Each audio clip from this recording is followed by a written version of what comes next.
An entire city is being destroyed, missiles can't even scratch the creature. And just when all hope seems lost, a lone hunter descends from the skies wrapped in lightning. But the most incredible part is that this warrior was considered the worst student in the academy not long ago. How did someone who could barely stay on his feet become strong enough to face monsters capable of leveling buildings? Stay until the end because this transformation is absolutely insane. Leave a like and subscribe to support me. Let's get into the video. The year is 2035. The city is enjoying a peaceful sunset with no sign of the chaos that is about to begin. Suddenly, a group of terrified civilians runs through the streets, constantly looking back in panic. A massive explosion tears through part of the city, sending debris flying as everyone desperately tries to escape. Someone screams that it's a terrifying demonic ape and orders everyone to run. Soldiers open fire on the creature, but their weapons and missiles have absolutely no effect. One of them urgently calls for the Hunter Association. The beast rips an entire building from the ground and lifts it above its head with a furious roar. A moment later, it hurls the structure into the city, destroying everything in its path. Two men watch the horrifying scene in terror until one of them points toward the sky, noticing something approaching. A hooded hunter descends from above, surrounded by crackling lightning. The crowd realizes they're finally safe now that a hunter has arrived. The demonic ape grits its teeth and clenches its fists, enraged by the young man's presence. As the monster's fist comes crashing toward him, someone shouts for the hunter to unleash his psionic power once and for all and finish the beast. The hunter raises his sword and a torrent of electricity gathers around the blade. It's the lightning strike technique. He leaps toward the monster and unleashes his final attack. Wrapped in lightning, the young man finishes the battle with a single precise slash. The story then flashes back in time. On September 6, 2035, an asteroid named Wimleys crashes into Earth, plunging into the Pacific Ocean. The impact causes little damage to the coastal nations, but the cosmic radiation released by the collision spreads across the planet within a single. From that moment on, creatures begin to mutate, hidden realms are opened, and Earth enters the age of the Great Cataclysm. Faced with these mutated beasts, humanity discovers a form of cosmic energy that can be absorbed by the human body, awakening supernatural abilities. This force becomes known as psionic power. In response to this threat, the nations of the world unite to form the Federation of the Five Nations, giving birth to the Beast Hunter Association. From then on, the association trains warriors who absorb psionic power after the cataclysm and awaken abilities capable of fighting these creatures. The story now takes place in Luzhu City at Luzhu Martial Arts University. In Junior Class C, a professor introduces the semester's subject, the history of Earth's cataclysm. Suddenly, he slams his hand on the desk and calls out to Lin Zio, asking if he's fallen asleep again. Beside him, his classmate Sia nudges him awake. Lin Zio startles awake, only to become the target of ridicule as his classmates mock him, saying he passed out again and wondering how someone like him even got into the school. Wu Jixing stands up and calls him dead weight, warning him not to drag the class down during next month's competition. Another student adds that, with grades like his, he should just quit and find a job. A third reminds everyone that Wang Rui from Class B knocked Lin Zio out with a single punch during the last tournament, making him a complete embarrassment. Sia steps in and tells Wu Jixing to stop bullying him, explaining that Lin Zio doesn't faint on purpose but suffers from chronic headaches. Lin Zio quietly tells her not to pay attention to what everyone else says. The professor tells everyone to sit down and warns Lin Zio to pull himself together and not pass out again during the afternoon training session. In his thoughts, Lin Zio reveals that 2 years ago he began suffering from headaches that cause him to lose consciousness, a mild episode every 3 days and a severe one every month. Because of this, his physical performance steadily declined until he became the dead weight of the class. He admits that if it weren't for his exceptional innate psionic talent, he would have been expelled from the academy long ago. Sia encourages him to ignore the others and focus on preparing for next month's competition, assuring him that everything will work out. Lin Zio simply nods, saying he already knows. Suddenly, something catches Lin Zio's attention and his eyes widen. Strange floating messages appear before him, showing that his speed reading skill is gaining experience with every line he reads. An unfamiliar voice explains that allocating points can strengthen attributes and skills, and that this is the fastest way to surpass the limits imposed by natural talent. Another notification appears. Speed reading has leveled up, and he has earned 1 potential point. Confused, Lin Zio wonders what these messages are, why he can suddenly see the experience of his own abilities and how one of them just leveled up. A complete status window appears before him, displaying his name, potential points, strength, agility, constitution, spirit, and a list of skills, including the incomplete psionic refinement method. The system notes that the average constitution of a healthy adult man is 5. Lin Zio asks what potential points actually are. The system replies that potential points can be used to upgrade skills or increase attributes. Lin Zio explains that the complete psionic refinement method consists of 7 volumes, but the school only teaches the first 2. A new notification reveals that unlocking the complete version requires only 3 potential points. Lin Zio is shocked, realizing that people normally have to join the Hunter Association to learn the full method, yet he can now obtain it with just a few points. Lin Zio also notes that potential points can be used to increase attributes directly. He thinks that if he raises his constitution, he might finally stop being the class's dead weight. He decides to spend the point on Constitution, instantly increasing it from 6 to 7. Lin Zio immediately feels his body become lighter, his breathing steadier, and his vision sharper. He recognizes the feeling. It has been a long time since he felt this healthy. The professor ends the class, reminding everyone to prepare well for next month's competition. The students answer in unison. At the cafeteria, Sia vents her frustration, saying Wu Jixing crossed the line again. She reminds Lin Zio that he ranked third in the entrance exam and that if those mysterious attacks hadn't started afterward, no one would have been able to compete with him. Lin Zio replies that there's no point getting angry over someone like Wu Jixing. Just then, Wu Jixing walks over and mocks them, asking if they're eating together again. He warns Zhao Xia to be careful, saying that spending every day with trash might make her weaker too. Xia fires back, saying that's none of his business. Standing beside Wu Jixing, one of his lackeys takes the opportunity to insult Lin Zio, saying he already knows what he is and should disappear on his own. Wu Jixing continues, demanding that Lin Zio stop getting in Zhao Xia's way. Lin Zio stands up and calmly replies that he doesn't think he's holding anyone back. Wu Jixing laughs mockingly and asks if everyone heard that nonsense coming from a piece of trash. His lackey laughs along, asking if Lin Zio is still dreaming. Wu Jixing then challenges Lin Zio, saying that if he fought him personally, it would be considered bullying, so instead he proposes that Lin Zio fight his lackey during the afternoon combat training. The lackey sneers, asking if he even has the courage. What a spineless lackey, he's nothing more than a parrot repeating everything his boss says. Lin Zio looks at him with unwavering confidence and accepts the challenge without hesitation. Startled Sia asks if he's gone crazy, while Wu Jixing grins in satisfaction after securing the match. The students are already talking about the exciting show that's about to happen that afternoon. One of them even mocks Lin Zio, warning the trash not to beg for mercy during the fight. Worried, Sia asks why he accepted such a reckless challenge. She explains that Wu Jixing's lackey, Wu Yang, can throw punches exceeding 750 kilograms of force and has already passed the military martial arts qualification. She admits that even she might not be able to defeat him. Lin Zio simply tells her not to worry and to keep eating. Meanwhile, students all over campus are talking about how Lin Zio challenged Wu Yang to the afternoon match, wondering if he's completely lost his mind since Wu Yang has held a grudge against him for quite some time. Someone predicts he'll regret it the moment he ends up in the infirmary. Elsewhere on campus, two professors walk together. One tells his colleague, Wang Lan, that the school's training hall is just ahead and she agrees to take a look. She then asks him to hand over the profiles of the school's top 3 students. He replies that first place belongs to Zhuang Jianyu from Class A, while second place belongs to Ling Zhu from Class B. Alone inside the training room, Lin Zio repeatedly strikes a punching bag, while the system records experience gained in his martial arts skill after every hit. The power meter displays 746, 8 kilograms, still below the target he needs to reach. Lin Zio realizes his strength still hasn't exceeded the required 750 kilograms and reviews his status window once again. Strength, agility, constitution, spirit, and all of his skills, including the incomplete psionic refinement method. He decides he must raise all of his attributes to at least 10 before the afternoon combat training. He continues training without stopping, throwing punches and kicks at the bag, while the system records experience for both martial arts and footwork. He thinks he also needs to level up the psionic refinement method, martial arts, and footwork, all beyond level 10. Elsewhere on campus, two professors watch the training footage on a monitor. Curious, Wang Lan asks who that student is. Her colleague checks his tablet and replies that it's Lin Zio, who entered the academy ranked 3rd overall and 1st in Class C, but now sits at 382nd in the year and 36th in his class, placing him among the bottom 5 students. Thoughtfully, Wang Lan remarks that he entered as the top student of his class and has now fallen to the bottom. She finds that very interesting. At the training field, a crowd of students gathers, surprised by the unusual commotion around Class C.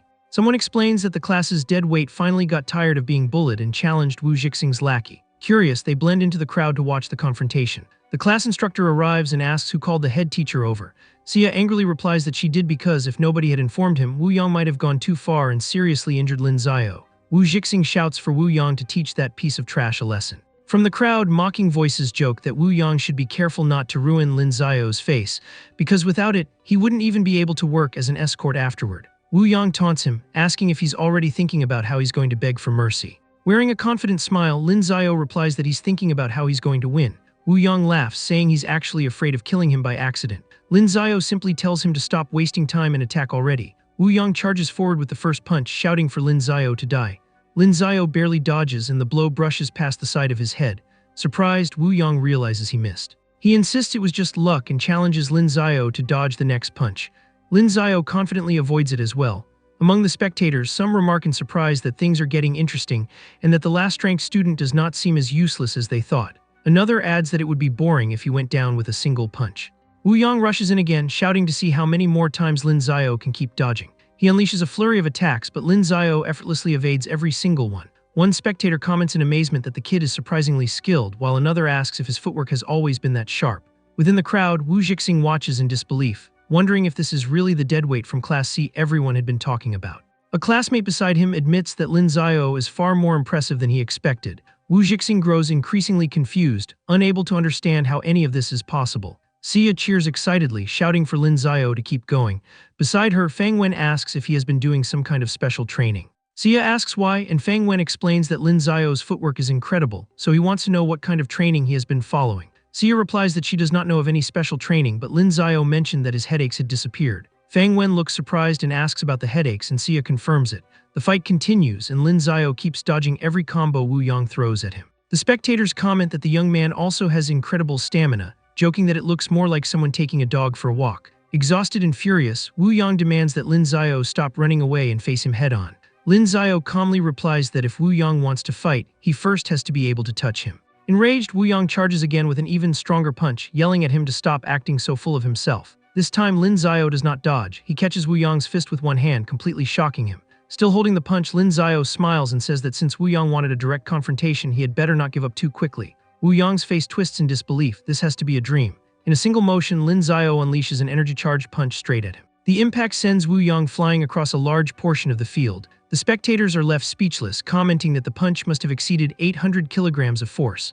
Lying on the ground, Wu Yang groans in pain as the crowd wonders when Lin Zio became so strong. Someone complains that the students from Class C lied when they said he was the worst student in school, while another wonders what that would make him compared to someone at that level. Watching the fight, two teachers comment that Lin Zio's force generation is also outstanding. One of them notes that the young man's technique had always been decent before, though nothing special, and that it finally seems to have clicked. The other asks what he meant by before, and his colleague explains that Lin Zio had always been a promising prospect, but his own body held him back ever since he contracted that strange illness that caused his headaches. On the field, Wu Jixing trembles as he clenches his fists in rage. He angrily shouts for his friend to get up. Lin Zio mocks him, asking if he cannot even stand anymore. Furious, Wu Yang gets back on his feet and charges at Lin Zio with a flying kick, shouting that he will never lose to trash like him. Lin Zio simply dodges and lands a knee strike, making Yang cough up blood. Among the spectators, a few girls quietly comment that the two seem to be on completely different levels, and one of them admits that Lin Zio looks more handsome than usual today. Her friends eagerly agree, and one asks if they are not afraid Zhao Xia might hear them. Another replies that there is no reason to worry since the two are just childhood friends, not a couple. Back in the fight, Lin Zio looks at Wu Yang, who is still on the ground, and asks if he wants to continue. Kneeling, Wu Yang challenges him to take his punch head-on, promising to show him what a real punch looks like. Lin Zio calmly accepts. Wu Yang charges forward with a laugh, warning him not to regret it later, and throws all his strength into a punch while screaming for Lin Zio to die. Lin Zio braces himself and receives the blow head-on without taking a single step back. The two clash in a contest of strength with a single punch. The spectators gasp in shock, shouting that he is really going to take Wu Yang's punch head-on, the same Wu Yang famous for his heavy fists. When the impact comes, it is Wu Yang who is blasted backward, screaming in pain. Lin Zio remains standing firmly in place without the slightest sign of injury. Holding his own arm, Wu Yang stares at him in disbelief, asking how his strength suddenly increased so much. Lin Zio smiles and replies by asking when Wu Yang had ever seen him use his full strength. Among the crowd, the students are amazed by the outcome, commenting that Lin Zio had been holding back the entire time and that his line was so memorable they needed to write it down. Others shout that he is simply monstrous today, wondering how anyone could have called that same boy the worst student in Class C. The teacher in charge orders Wu Jixing and the others to take Wu Yang to the infirmary, and they immediately obey. Xia anxiously asks when Lin Zio became so strong. He replies that it happened recently, right after his headaches disappeared. Wu Jixing walks over and mocks him, calling him trash once again. Without warning, he launches a flying kick at Lin Zio while Xia cries out in warning. Lin Zio blocks the kick with his arm, and the collision releases a burst of energy between the two. Wu Jixing smiles disdainfully, saying mockingly that Lin Zio really does seem to have gotten a little stronger. He tells Lin Zio not to get carried away, reminding him that the ranking tournament is in 2 weeks and that they should wait and see. Lin Zio calmly replies that he will. Xia asks if he has a death wish, warning him that Wu Jixing can defeat 10 Wu Yangs with one hand. Lin Zio merely grumbles. Privately, he acknowledges that everything is fine because he knows his own limits. Just because he cannot beat Wu Jixing now does not mean he will still be unable to in 2 weeks. Even so, he admits he is still far below Wu Jixing's level, since that kick had not even come close to using the other boy's full strength. Lin Zio suggests grabbing something to eat at the cafeteria, and Xia takes the opportunity to ask how he trained such incredible footwork. Later that night, back in the dormitory, Lin Zio murmurs that it is a long story. During a video call, he asks his mother why she is telling him to quit school again, She replies that his health is too fragile because of the illness that causes his headaches. She begs him not to push himself to become a hunter, assuring him that she will find a way to pay for his sister's college tuition by herself. Lin Xiao reveals that his headaches are gone. Surprised, she asks if they really disappeared. Excited, he tells her that he no longer faints and that he can now cultivate his power rapidly, meaning he can finally become a hunter. Worried, his mother asks why he still insists on it, since being a hunter is extremely dangerous and she does not want him risking his life. Lin Xiao promises that he will become a hunter and the strongest hunter in the world, just like his father. Sadly, his mother asks him to stop talking about it. She says she does not care whether he becomes the strongest hunter in the world. She only wants her son to stay healthy and safe. Lin Xiao nods, saying he understands. He tells her he has to attend his weapons class, and his mother says goodbye, asking him to take care of himself. Lin Xiao replies the same. In the training hall, an instructor shouts for the students to correct their posture and keep their center of gravity stable as everyone practices with massive two-handed swords. The instructor, Miao Fei, corrects one student, explaining that swinging only with the arms is useless. They must apply what they learned in the Force Generation class. He also scolds two other students. Li Xiaoyu keeps making mistakes with the recovery movement and needs to practice his upward diagonal slash, while Ma Zhangguo's blade alignment is so poor that he would not even hit a stationary mutant beast. Lin Xiao continues practicing his own strikes, and the system records small experience gains with every swing of the two-handed sword. Watching closely, Miao Fei notices Lin Xiao's improvement and admits that he has gotten much better, but points out that his wrist is still far too stiff. Locking the joints makes the blade more stable, but also makes the attack rigid. He personally demonstrates the correct movement, explaining that the joints must remain relaxed during the swing, with the wrist locking only at the exact moment of impact. Lin Xiao thanks him and tries again. This time the strike is clean and precise, and the system records a much larger experience gain than before. Satisfied with the result, Miao Fei smiles and tells the student to keep practicing without slacking off. Lin Xiao says he understands. Alone, the instructor thinks to himself, pleased that he has finally found a talented student. In another class, a teacher lectures about the importance of understanding the most common types of mutant beasts, their threat levels, and how to fight them. During the lesson, he notices Lin Xiao dozing off and warns that if he wants to sleep, he should just go home. Beside him, Xia nudges him awake. The teacher calls his name, and Lin Xiao quickly stands up, answering that he is present. The teacher asks him to describe the physical characteristics of the black-tusked boar and state its threat level. Without hesitation, Lin Xiao explains that the creature usually measures between 2 and 4 meters in length and between 1.5 and 3 meters in height, weighing between 2 and 5 tons. He describes its elongated snout, completely black tusks, enormous claws, and scales on its back that are nearly as hard as steel. According to him, ordinary specimens are threat level D, but those exceeding 3 meters are classified as threat level C and considered high-risk mutant beasts. Surprised, the teacher asks about its weaknesses and how to hunt it. Lin Xiao answers that its weak points are the snout and abdomen, and that the beast has difficulty turning its body quickly. He recommends dodging its charge, using a weapon to sever the snout or attack its flank, and only confronting it head-on after its mobility has been reduced. Intrigued, the teacher asks if he studied ahead. Lin Xiao confirms that he memorized the entire Mutant Beast textbook the previous night. His classmates murmur in disbelief, calling it insane and excessive, concluding that he had only been pretending to slack off while secretly studying harder than everyone else. The teacher tells him to sit down and reminds the class that the ranking tournament is only a few days away and that everyone needs to study diligently. Lin Xiao says he understands. Later, while walking beside Xia in the hallway, she tells him she is heading to her part-time job and says goodbye.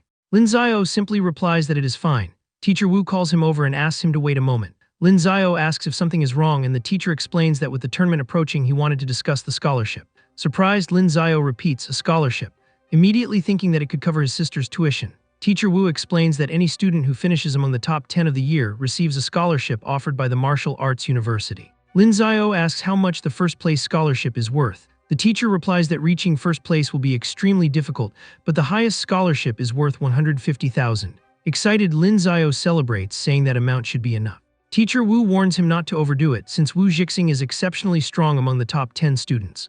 Lin Xiao asks him not to worry, promising to train twice as hard over the next few days and not disappoint him. Inwardly, he already apologizes to Wu Jixing in advance, saying that because of the scholarship, he will just have to accept defeat.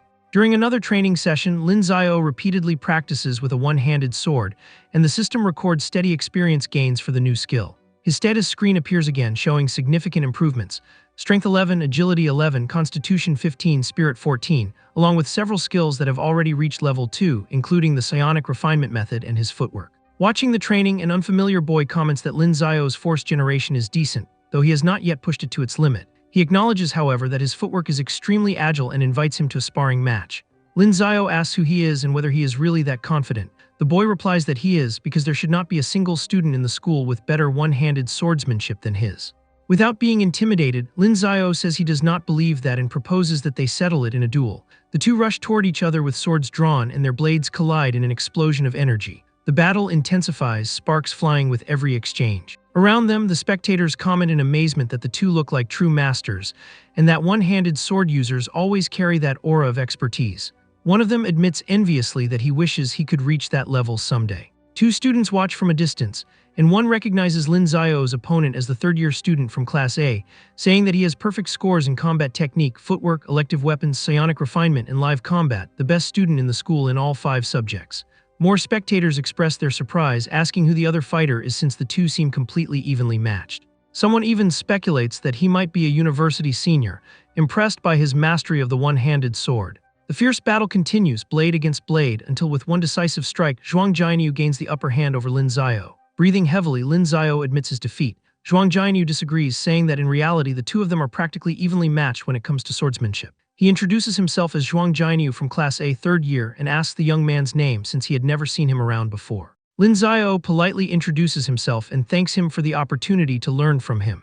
Zhuang Jianyu promises that he will remember him and says he hopes to face him in this year's tournament. Later, back in the classroom, an instructor announces that the ranking tournament is approaching and that before then the class will begin learning an important subject, psionic armament. The students react excitedly. Sia celebrates, saying they're finally going to learn it, while another classmate asks what psionic armament actually is since the name sounds incredible. Someone says they heard from the upperclassmen that the subject is amazing. Another student adds that they heard the same thing, but that it is also extremely difficult. Once class begins, Instructor Wu explains that psionic armament is the true combat application of psionic energy and that it will determine every student's professional future. According to him, whether in the military or the Hunter Association, warriors who master this discipline always become the elite among the elite. He continues, explaining that the secret of the course boils down to 2 fundamental principles: psionic control and mental strength. Surprised, Lin Xiao thinks to himself that he never knew the psionic refinement method also trained mental strength, wondering how he had failed to notice it before. The instructor asks everyone to close their eyes and try to sense the flow of their own psionic energy inside their bodies.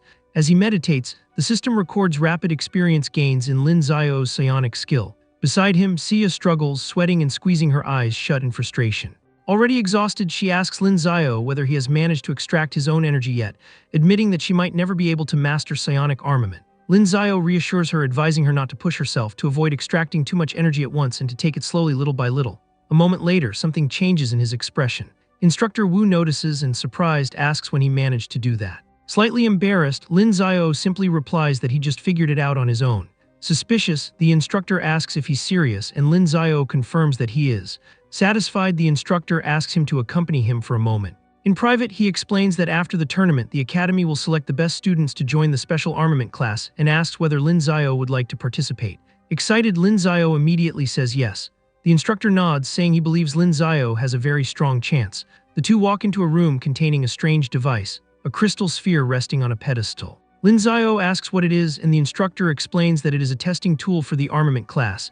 He simply needs to place his hand on it and try to manipulate it. Lin Xiao senses something unusual, as though it were someone else's psionic energy, and asks if he can control it as well. The instructor simply tells him to try and find out. Focusing, Lin Xiao channels his energy into the sphere, and a vortex of energy begins swirling inside it. Satisfied with the result, the instructor declares that he has passed the test. Instructor Wu tells Lin Xiao to try wrapping his energy around an object while keeping it as far away from his body as possible and to continue training like that from now on. He acknowledges the young man's great potential and encourages him to keep working hard. Excited, Lin Xiao promises that he will continue training.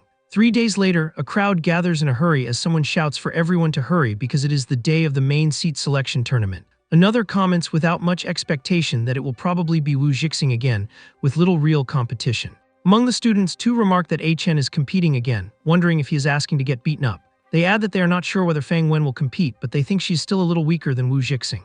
Elsewhere, a classmate asks Sia if she heard that Lin Xiao is going to challenge Wu Jixing and whether she is worried. Sia confidently replies that there is no reason to worry because Lin Xiao is no longer the same person he used to be. On the main stage, the Master of Ceremonies concludes the opening and announces the entrance of the current holder of the main seat, Wu Jixing.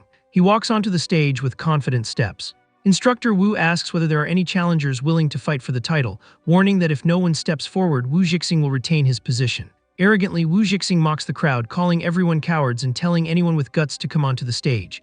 He scans the crowd, waiting for a response. Among the students, Lin Xiao remains standing still, wearing a determined expression. Wu Jixing's face twists with rage as he shouts threateningly that he will kill anyone who dares challenge him. Suddenly, a voice rises from the crowd, accepting the challenge. To everyone's surprise, Fang Wen steps onto the stage. Among the spectators, some already consider the match lost, predicting a quick fight since no one in the class can match Wu Jixing. Xia cheers enthusiastically, shouting for Fang Wen to do her best. On stage, Wu Jixing sneers, saying he is surprised she did not hide at the back of the crowd again, and sarcastically asks whether she finally thinks she has caught up to him. Fang Wen calmly replies that it is not quite like that. She's simply worried that the main seat may soon change owners, so she wanted to challenge him while she still had the chance. Confused, Wu Jixing asks what nonsense she is talking about. Without warning, Fang Wen charges forward and shouts for him to watch out, launching a kick at him. Wu Jixing blocks the strike with his forearm, sparks of energy scattering from the impact. Despite taking the hit, he smiles disdainfully, saying she's just like the rest of the trash. She learned a little psionic armament, but that is as far as she will ever go. He immediately launches a counterattack, but Fang Wen surprisingly dodges. The battle continues fiercely, and the audience is astonished to see Fang Wen holding out for so long. Watching from a distance, Lin Xiao notices that her footwork has already reached level 2, but he can also tell that Wu Jixing is still holding back. He acknowledges that Fang Wen's movements are much more agile than before. As they exchange blows, Wu Jixing thinks to himself in annoyance that she has become much faster as well, wondering whether Fang Wen has also learned psionic armament. Irritated, he complains that he has not even managed to extract his own energy yet, while she has already mastered the infusion technique. Xia asks Lin Xiao whether Fang Wen has any chance of winning. He replies that she does not, since the gap between 5th place and 11th place is still far too great. According to him, her footwork has improved, but that will only allow her to hold out a little longer. The fierce battle continues, fists and kicks crossing through the air. Suddenly, Wu Jixing spots an opening and whispers that he has got her. Fang Wen realizes it too late and is startled. He delivers a decisive kick, striking her cleanly, and she collapses to the ground, defeated. From above, her friends rush over to her, shouting her name. Supported by Xia, Fang Wen admits that she lost. Xia anxiously asks whether she is all right. Wu Jixing cracks his knuckles arrogantly, saying that in the end, a girl is still just a girl. He admits that she has improved, but says her strength is still far too weak. Among the crowd, some comment that Wu Jixing really is powerful. Watching the scene in silence, Lin Xiao thinks it is a shame what happened to Fang Wen because she truly improved a lot this time. Around them, other classmates speculate that the class may have 2 students ranked among the year's top 10 and celebrate the possibility with pride. Wu Jixing calls for the next challenger, mockingly asking whether any of those brats have the courage to come onto the stage. Lin Xiao keeps a calm and determined expression. He walks toward the stage, and the crowd reacts in surprise upon recognizing him. Some comment that he has seemed like a monster lately, while others doubt it, remembering how easily Fang Wen defeated him last time and insisting that would not be enough to beat Wu Jixing. Someone in the audience thinks to themselves that Wu Jixing truly seems to hate Lin Xiao and that he will probably get beaten badly this time. On stage, Wu Jixing sneers, saying he thought Lin Xiao had wet himself in fear and given up on fighting. Calmly, Lin Xiao curiously asks why he enjoys picking on him so much. Wu Jixing's face darkens and he asks whether it is not obvious. He charges forward furiously, revealing that it is because Lin Xiao used to rank above him, and he refuses to let that happen again. Enraged, Wu Jixing lunges with a punch filled with fury. Lin Xiao pulls back his leg, preparing another strike, and unleashes a powerful kick against Wu Jixing's punch. The impact sends Wu Jixing flying backward, leaving him stunned. The spectators continue watching the battle unfold. The audience is left speechless, commenting that Lin Xiao is unbelievably strong, having sent Wu Jixing flying with a single kick, and wondering whether he is actually a monster. Lin Xiao cracks his knuckles provocatively and asks whether his rival needs a minute to catch his breath. Furious, Wu Jixing rises from the rubble and activates his psionic armament, his body wrapped in a radiant aura. He warns Lin Xiao that he will regret forcing him to use that power. Wu Jixing rushes forward with a rapid barrage of punches. Lin Xiao blocks the attacks with his forearm, acknowledging that Wu Jixing's psionic armament really is impressive, but then he says that is as far as he will go and launches a counterattack. Wu Jixing reacts in shock, unable to understand what just happened. The counterattack lands squarely on Wu Jixing, causing him to stagger backward, dazed by the impact. Still panting, he admits that Lin Xiao managed to interrupt his attack without even using psionic armament. Coldly, Lin Xiao replies that at the moment, Wu Jixing is still not worthy of making him use that technique. Driven beyond reason with rage, Wu Jixing charges forward anyway, shouting that he does not care if it destroys him and that he will bring Lin Xiao down that very day no matter the cost. Lin Xiao prepares himself, raising his fist as his rival throws himself at him. Their attacks finally collide in an overwhelming clash of energy, light and flames intertwining in the air. The explosion from the impact sends both of them flying in opposite directions. Watching from afar, Fang Wen comments tensely that he has the upper hand even without using psionic armament, wondering just how strong Lin Xiao really is. Still catching his breath, Lin Xiao silently admits to himself that he let his guard down for a moment. Wu Wu Jixing leaps toward him once again, shouting for Lin Xiao not to underestimate him and to use his full strength. In response, an intense energy begins to envelop Lin Xiao's body, shining brilliantly. Wu Jixing steps back in shock, recognizing it as the psionic shroud. Around them, the students feel the weight of that energy in the air, and one of them asks if all the top-ranked students know how to use the infusion technique. Another admits he can barely draw out his own energy, wondering what level Lin Xiao has truly reached. Calmly, Lin Xiao asks if he is ready. Sweating but maintaining his composure, Wu Jixing challenges him to attack if he dares.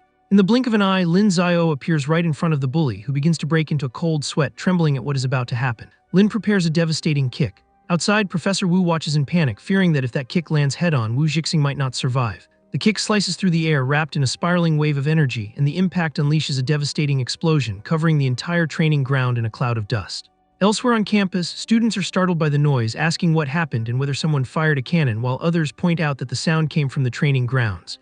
As the dust begins to settle, Lin Xiao is seen standing, with Wu Jixing kneeling beside him, both surrounded by smoke. What we're seeing now is anything but ordinary. He's not the one-punch man, he's the one-kick man, got the reference. Supported by one of the teachers, Wu Jixing admits, still in shock, that he lost. The teacher comments in relief that it's a good thing Lin Xiao held back and didn't follow through with that kick. Standing beside Lin Xiao, the master of ceremonies asks if there are any other students willing to challenge him for the main seat. Silence falls over the field, no one moves. Standing alone at the center of the arena, Lin Xiao remains on his feet, and no other challenger steps forward. Professor Wu officially declares that Lin Xiao will hold the main seat for the following month. He informs everyone that, until the interclass competition is over, no one is allowed to reveal the identity of the new main seat to the other classes, and that this rule must be strictly obeyed. In the ruined arena, the spectators continue discussing the outcome, calling Lin Xiao a true monster and admitting that if that kick had landed squarely on Wu Jixing, he probably would not have survived. Sia asks what is bothering Lin Xiao, and he admits, worried, that he just hopes he will not have to pay for the damage caused to the arena. In a meeting room, third-year Ling Sen asks Professor Wu Qinghua to explain what happened in Class C the previous day. Professor Wu explains that Wu Jixing, a student from Class C, disrespected him during the selection of the main seat, so he personally taught the boy a small lesson. Inwardly, he acknowledges that he still cannot reveal Lin Xiao's true strength. Ling Sen remarks that even if the intention was to teach someone a lesson, he should not have destroyed the arena like that. He declares that this kind of behavior will not be tolerated and that Professor Wu will have to cover the repair costs. Without hesitation, Professor Wu accepts.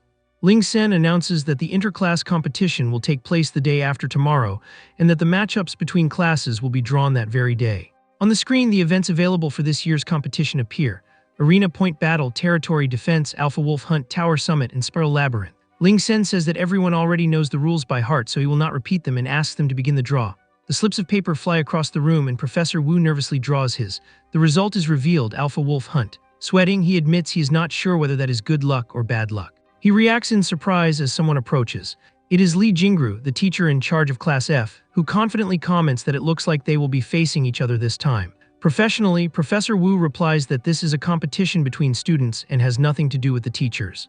She counters by asking whether the students do not represent their teachers.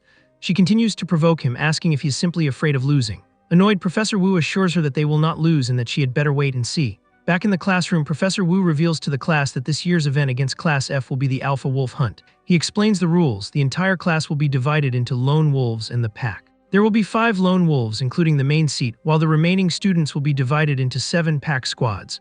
Defeating a pack member is worth 2 points, defeating a lone wolf is worth 5 points, and defeating the opposing class's main seat is worth 50 points.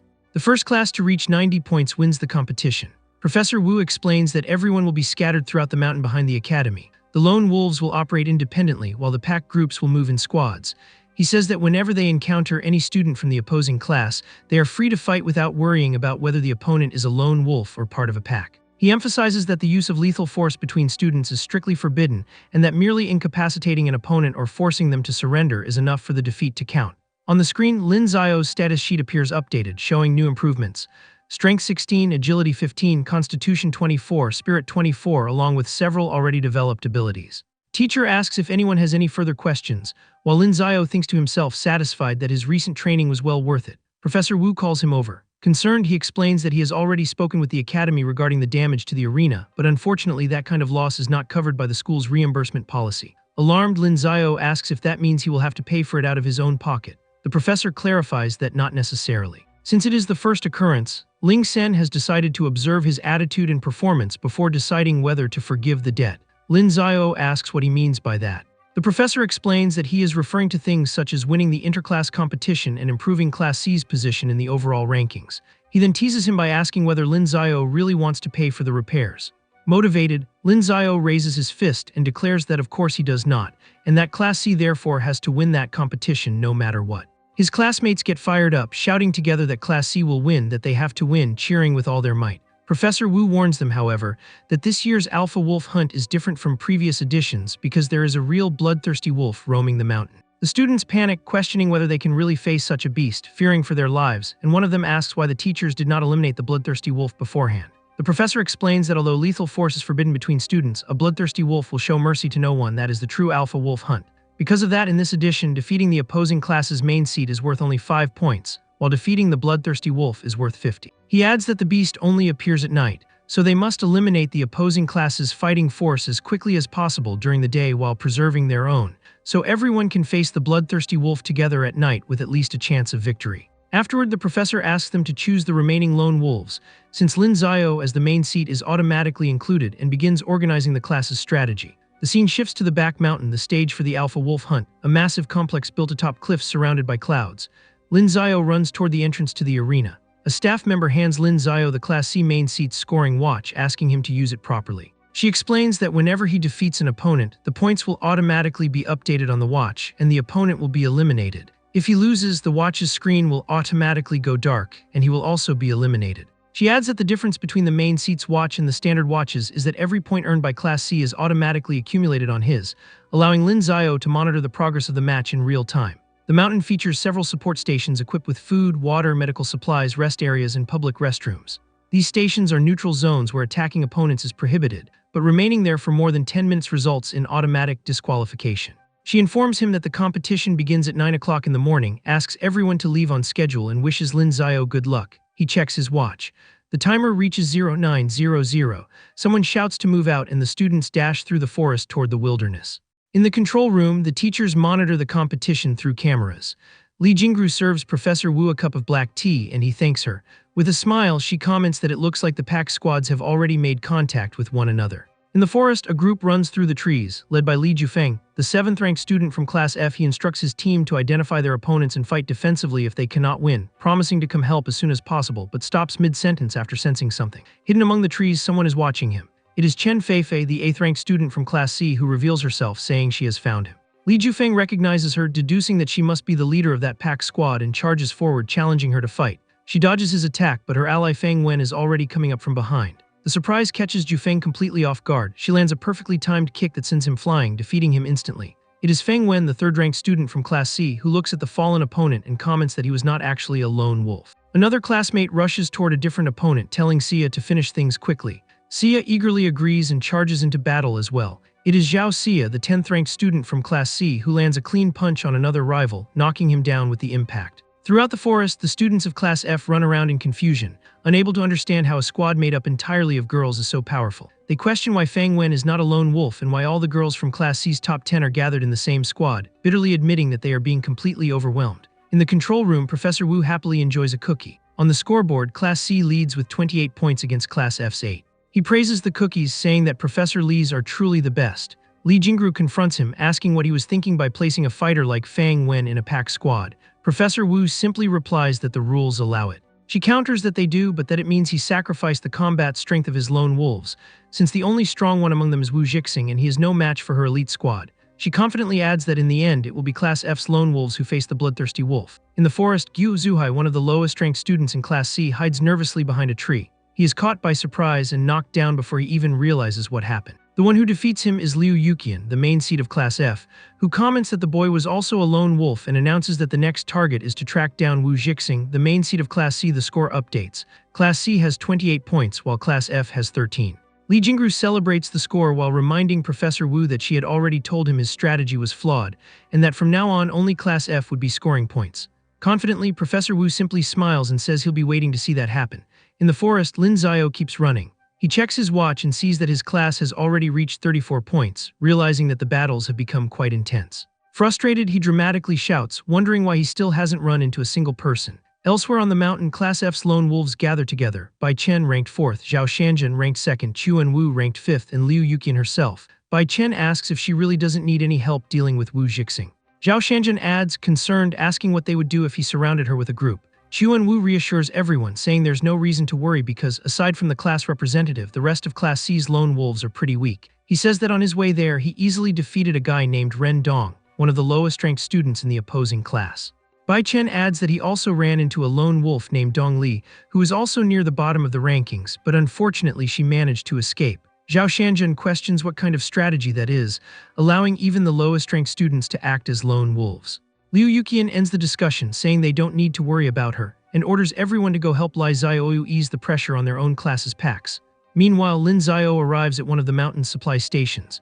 Relieved, he drinks some water, celebrating the fact that he can finally quench his thirst. He immediately spits it all out as he hears someone shouting, calling him the class representative. It's Dong Li, one of Class C's lowest-ranked students, approaching him in tears while repeatedly calling out to him between sobs. Surprised, Lin Xiao asks if she's been hiding at the supply stations this whole time. She explains that she was too scared to use the main road, so she'd been sneaking through the woods, hiding for 10 minutes every time she found a station. Lin Xiao admits she must have had a rough time and suggests they stick together from now on. To himself, he realizes that besides him and Wu Jixing, she's the only remaining lone wolf left in Class C. Back in the control room, Li Jingru asks Professor Wu what he plans to do now that all of Class F's lone wolves are still active. The scoreboard shows Class C with 40 points against Class F's 26. She says Wu Jixing is the only one capable of putting up any resistance, and that Class C is going to have a hard time from here on out. Suddenly, she notices something on the screen and mockingly comments that two little fools from his class are about to run into one of her lone wolves. In the forest, Lin Xiao and Dong Li walk together. She says that earlier she spotted a Class F student in the distance, and when he started chasing her, she simply jumped off a cliff. That was the only reason she wasn't caught, even though it had been absolutely terrifying. Lin Xiao remarks that she's unbelievably lucky she wasn't injured. Suddenly, a Class F student appears, blocking their path and warning that she escaped once, but she won't escape again. Politely, he suggests that she surrender, assuring her she won't get hurt if she does. Lin Xiao casually replies, sure, before suggesting that they should be the ones to hand over their points, since that way they wouldn't get hurt either. Standing behind him, Dong Li simply raises her middle finger. Offended, Bai Chen grumbles that he thought they were smart and charges forward with a punch infused with energy. Lin Xiao reacts at the last second, catching his opponent's fist. Bai Chen stares in shock and asks how he did that. Lin Xiao counterattacks with full force, delivering a powerful kick that sends Bai Chen crashing into a tree. Satisfied, Lin Xiao and Dong Li celebrate, another 5 points secured. In the control room, Li Jingru demands to know that student's name and ranking. Professor Wu checks and answers, Lin Xiao, last semester he was ranked 38th. On the scoreboard, Class C now has 45 points against Class F's 26. In disbelief, Li Jingru asks if this is some kind of joke, wondering how the 38th ranked student managed to defeat her class's 4th ranked fighter. A red warning appears over the mountain landscape, signaling that another battle is about to begin. Two more powerful students come face to face. Liu Yuqian says she expected him to hide until the very end and never imagined he'd show himself so soon. Across from her, Wu Jixing, Class C's second-ranked student, faces his rival with confidence. Confused, he asks what she's talking about, wondering what she means by hiding. He charges forward, promising to beat her until she begs on her knees. Liu effortlessly dodges. Mocking him, she asks if that's all the speed he has, calling him slow before following up with a kick. Wu Jixing regains his footing, curses at her, and tells her not to get so full of herself. She launches another assault, admitting that his psionic armament isn't bad, but warns him that's as far as he'll ever go. She unleashes a relentless barrage of blows, forcing Wu backward. Despite the punishment, Wu Jixing smiles, saying it hurts, but he's actually enjoying it. She warns him she's not finished yet. A massive explosion of energy engulfs the area, releasing all the accumulated power in a single deafening blast. The dust slowly settles. When the smoke clears, Liu Yuqian remains standing, while Wu Jixing lies unconscious on the ground, defeated. Back in the control room, Li Jingru celebrates, teasing Professor Wu by saying that his class representative has just been defeated. He seriously warns her not to get carried away. She already starts planning what she'll make him do because of their bet, suggesting he spend an entire month cooking wearing nothing but an apron or pose completely naked for a calendar. Professor Wu replies that she shouldn't celebrate just yet since the competition isn't over. She teases him again, saying it looks like his class no longer has any chance of turning things around. He confidently insists that she wait and see. At dusk, Dong Li remarks in surprise that it's the first time she's reached the summit fully conscious. Every previous time, she'd always been carried there. Lin Xiao agrees, admitting he also remembers being carried. Watching the screen, Li Jingru asks if those are the last two remaining lone wolves in his class, commenting that running into Xiaoqian just means they're handing over free points. At the summit beneath the setting sun, Lin Xiao and Dong Li come face to face with the opponent waiting for them, as Wu is being carried away on a stretcher. Dong Li recognizes their opponent and warns him that she's Liu Yuqian, Class F's class representative, the one who already defeated Wu Jixing. Confidently, Liu Yuqian says their class representative has already lost and suggests they surrender and hand over their points, guaranteeing she won't lay a finger on either of them if they do. Lin Xiao smiles and asks if she's talking about Wu Jixing, revealing that she must be mistaken. The current class representative of Class C is actually him. Confused, Liu Yuqian asks how that's possible. Excitedly, Dongli confirms it's true, explaining that the new class representative defeated Wu Jixing in just a few moves and even left a massive crater in the ground. Embarrassed, Lin Xiao asks her not to mention that last part. Reinforcements come running over. It's Lai Xiaoyu, Class F's third-ranked student, leading a group and announcing that they're there to help. Liu Yuqian calmly replies that there's no rush, and that she'll defeat Class C's class representative with her own hands first. Lai Xiaoyu asks why Wu Jixing isn't the one lying there. Liu Yuqian explains that it isn't him, the real class representative is that guy right over there. Liu Yuqian charges forward, shouting that Class C students are nothing but a bunch of weaklings. Lin Xiao simply looks at her in surprise. An intense aura engulfs Lin Xiao's body, revealing his true power. In the blink of an eye, he vanishes, leaving behind only an afterimage. Liu Yuqian can barely react, unable to believe what she's seeing. Appearing right beside her, Lin Xiao tells her that she's still far too slow. He delivers a decisive kick, and the impact unleashes a devastating explosion. Outside the blast, Liu Yuqian's teammates shout in concern, asking if she's alright. Zhao Shanjun asks who that guy is and how Class C managed to produce someone that strong. Chuan Wu mutters that it's simply impossible. Lying on the ground, wounded and furious, Liu Yuqian admits he's far too fast and orders everyone to attack together, saying they're running out of time. Everyone agrees. Class F squad charges together, shouting for everyone to bring down Class C's class representative. Confidently, Lin Xiao smiles, saying that's exactly what he wanted, all of them attacking at once. Zhao Shanjun charges in first with a punch, but Lin Xiao intercepts him, grabs him by the neck, and slams him into the ground. What kind of jiu-jitsu lesson was that? Someone call Makachev today, he'd lose. Lai Xiaoyu takes advantage of the opening and rushes in with a kick, but a single gesture is enough to stop her. Lai Xiaoyu inwardly screams in frustration, realizing he's simply too fast. Back in the control room, the scoreboard shows Class C with 55 points against Class F's 31. Li Jingru asks Professor Wu just who exactly this Lin Xiao is. Savoring his tea, he replies with a conveniently absent-minded smile that he's getting old and forgetful, and forgot to mention that Lin Xiao defeated Wu Jixing in the class tournament and is now Class C's current class representative. That night, someone notices the sky suddenly growing dark for no apparent reason. A threatening crimson glow appears on the horizon. Liu Yuqian senses something approaching and tensely murmurs that it might actually be that. Beside her, Chuan Wu also reacts in alarm. She shouts for everyone to stop. Someone asks in confusion why the class representative suddenly halted the battle. One of the students explains that there's no way they can defeat that thing. Others, still confused, ask if they aren't going to fight anymore. Liu Yuqian confirms that it's time to run. Watching from afar, Lin Xiao mockingly thinks that running won't do them any good even if they each had 8 legs. A howl echoes across the mountain, and the silhouette of a gigantic beast appears against the crimson moon atop a cliff. Lin Xiao recognizes it. The bloodthirsty wolf has finally appeared.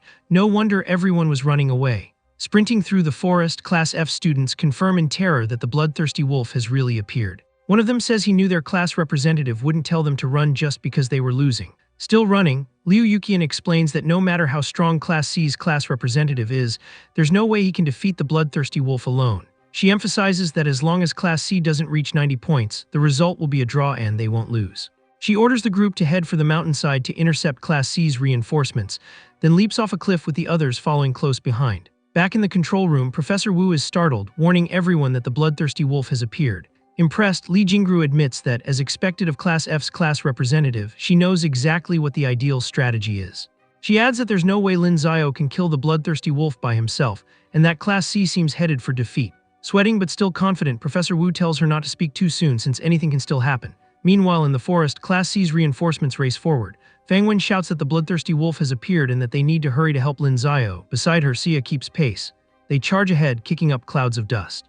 Suddenly, Liu Yuqian and her group appear, blocking the path. She recognizes the newcomers and mockingly says that if they thought they were sending reinforcements, they've arrived too late, now they're the ones who will be fighting. Suddenly, she's struck hard from the side, watched by Class C's students. The students scream in terror at the beast's overwhelming size.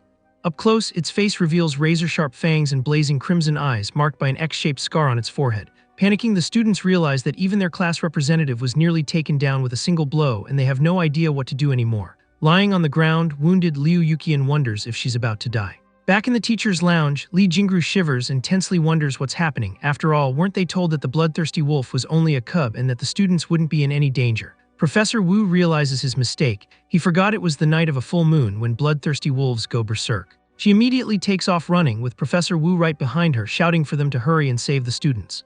The crazed beast charges forward with a roar, chasing one of the students trying to escape. Someone shouts Fang Wen's name, warning her of the imminent danger.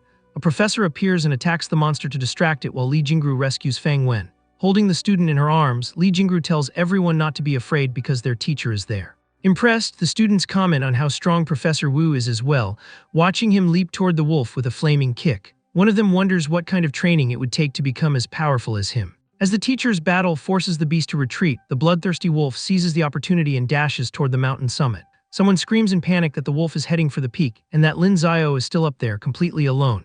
Determined, Li Jingru declares that she's going after the beast.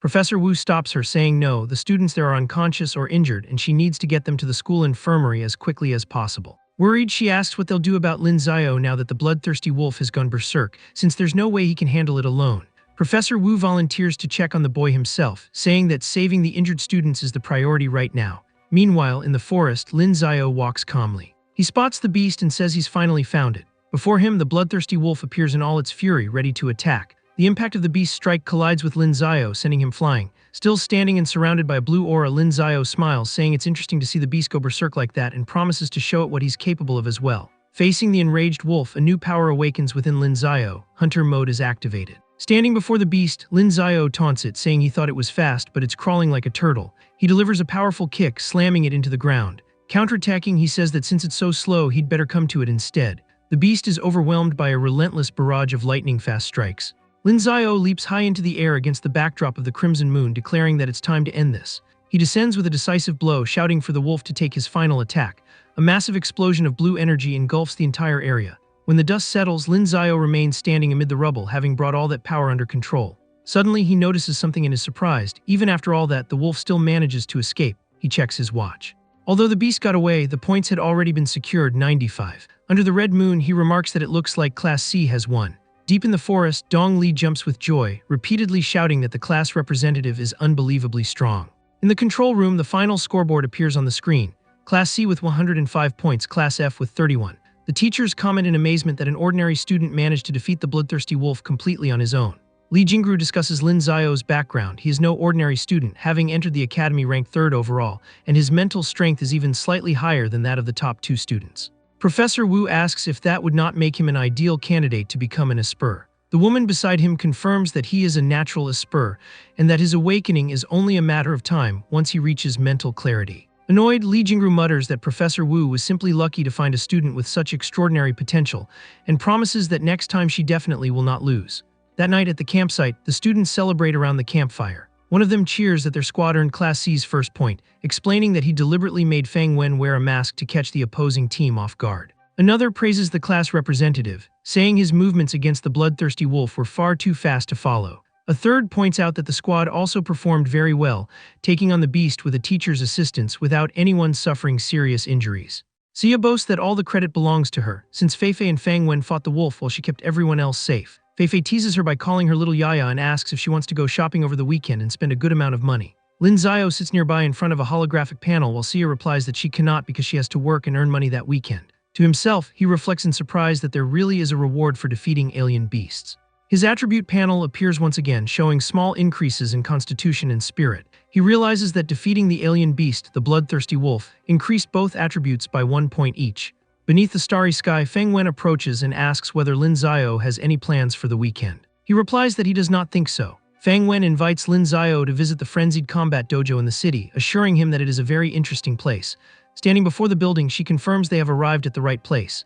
The people who frequent the dojo are quite diverse, aspiring warriors preparing for open recruitment, military university students, and even active-duty soldiers and hunters who stop by from time to time. Lin Xiao asks if she comes there because it is easier to find opponents. Fang Wen explains that watching real hunters fight is indeed helpful, but the main reason is competing in the dojo's own arenas since every victory earns money, 1,000 yuan per match. Last month alone, she earned more than 10,000. Excited, Lin Xiao begs her to take him inside and broaden his horizons. At the reception desk, Fang Wen asks them to grant her classmate access to the arena. The receptionist confirms that everything has been arranged. She checks the information on her tablet and explains that as a third-year student of Lezhou Military Martial Arts University, he qualifies for Sequence 5. Fang Wen explains that Sequence 5 corresponds to trainee warrior level, while Sequence 4 is already equivalent to a D-rank hunter. Following that logic, Sequence 1 corresponds to an A-rank hunter. The receptionist finishes by saying that Lin Zio has been granted access to the Sequence 4 and Sequence 5 arenas, as well as spectator access. He simply needs to swipe his card to enter those areas. For now, he does not have permission to enter higher-level arenas. He thanks her. As they walk through the facility, Lin Zio comments that the uniform actually looks pretty nice. Feng Wen scolds him, telling him to focus on what really matters. This is the Sequence 5 arena hall. People at their level are allowed to move up one level and fight in Sequence 4 arenas. Likewise, Sequence 4 fighters may challenge Sequence 3, but they cannot move down to fight in Sequence 5. Sequence 1 fighters, meanwhile, compete only against one another. Lin Zio understands. The rule exists to prevent huge disparities in strength, stopping stronger fighters from dropping down just to crush weaker opponents.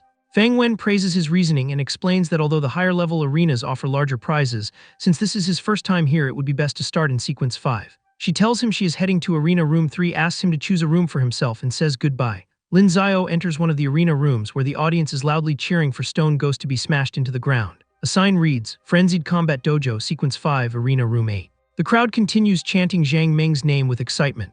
A staff member notices Lin Zio and comments that, as a newcomer, he will be competitor number 43 that day. Inside the ring, a brutal punch lands squarely on his opponent's face. Victorious, Zhang Meng raises his fist. The announcer declares him the winner of the match and asks whether he wishes to continue defending his title or retire. Zhang Meng declares that a real man never quits halfway through and that he will continue defending his position.